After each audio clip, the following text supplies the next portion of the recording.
కరువు అనేది లేకుండా భరోసానిచ్చిన అమృత వాహిని కాళేశ్వరం. మరి దీని మీద ఇవాళ నోటికొచ్చినట్టు కొంతమంది మాట్లాడుతూ ఉన్నారు.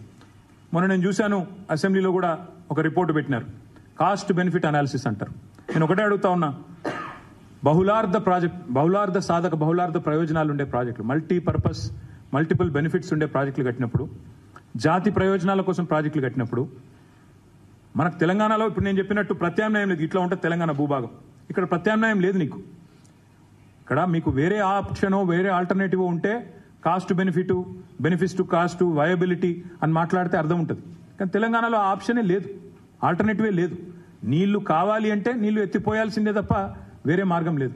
అయినా పబ్లిక్ యూటిలిటీ, ముఖ్యంగా లక్షల కోట్ల మంది ప్రజలకు సంబంధించిన వాళ్ళ జీవితాలతో ముడిపడి ఉన్న ప్రాజెక్టులకు ఇవాళ కొంతమంది మాట్లాడే మాటలు వయబిలిటీ ఉందా లేదా, ఇక్కడ పాయింట్ అల్లా ఏంటంటే కాలడ్డం పెడితే నీళ్ళు వచ్చే పరిస్థితి తెలంగాణలో లేదు. మనం ప్రాజెక్టులు కట్టుకొని నీళ్లు ఎత్తిపోసుకుంటే తప్ప తెలంగాణలో మన బీళ్లకు నీళ్లు రావు. ఇది వాస్తవం. ఎందుకంటే మన పరిస్థితి, భౌగోళిక పరిస్థితి అట్లా ఉంది. అందుకే ఎంత ఖర్చైనా సరే ఎత్తిపోతలే శరణ్యం తప్ప వేరే మార్గమే లేదు, తెలంగాణకు ప్రత్యామ్నాయమే లేదు. ఉదాహరణకి గల్ఫ్ దేశాలు తీసుకుంటే, ఇప్పుడు గల్ఫ్ దేశాలు ఉన్నాయి, సౌదీ అరేబియా కానీ, ఇరాన్ కానీ, ఇరాక్ కానీ, యునైటెడ్ అరబ్ ఎమిరేట్స్ కానీ, వెస్ట్ ఏషియా ఏదైతే ఉందో అక్కడ నీళ్లు లేవు, తాగునీరు లేదు. మరి తాగునీరు లేదు అని చెప్పి ఊరుకోం కదా. సముద్ర నీళ్లు ఉన్నాయి పక్కన, సముద్ర నీళ్ళకి డీశాలినేషన్ చేసి, వాటిలో ఉప్పు ఏదైతే ఉంటుందో డీశాలినేషన్ చేసి ఎంత ఖర్చైనా సరే మంచినీళ్ళు తాగాల్సిందే తప్ప వేరే మార్గం అయితే లేదు కదా. ఇది వయబిలిటీ లేదు, కాస్ట్ బెనిఫిట్ రేషియో చూస్తే డీశాలినేషన్ ప్లాంట్ పనికిరాదు అంటే నీళ్ళు చచ్చిపోతారు. ఇక్కడ కూడా అదే పరిస్థితి.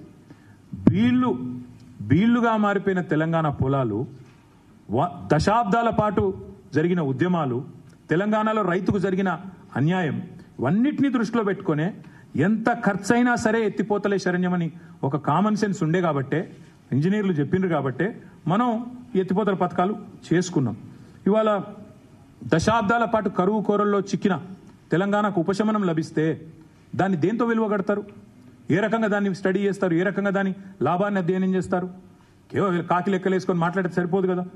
ఇవాళ మరి దశాబ్దాల పాటు తెలంగాణకు జరిగిన నష్టాన్ని ఎవరు భర్తీ చేయాలి? మరి దశాబ్దాల పాటు తెలంగాణ రైతు పెట్టిన పైసలు, ఒక్కొక్క రైతు, ఒక మూషంపల్లిలో బోర్ల రామరెడ్డి గారు పెట్టిన 54 బోర్లకు పెట్టిన ఖర్చు ఎవరి ఖాతాలో వేస్తారు?